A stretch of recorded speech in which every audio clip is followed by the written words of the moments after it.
napot kívánok! Szekeres Adél vagyok a Noble Global-től.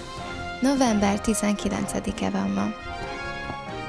A Noble Global építészmérnöke Amerikába fog utazni Bill Gates és Paul Allen szomszédjába, hogy meglesse a legmodernebb építészeti újításokat, és hogy ötleteket gyűjtsön az épülő ökoházhoz.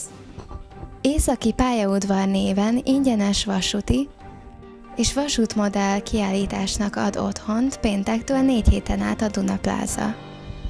A látogatók vasutat üzemeltethetnek, megtanulhatnak terepasztalt építeni, és megcsodálhatnak mindenféle apró szerelvényeket.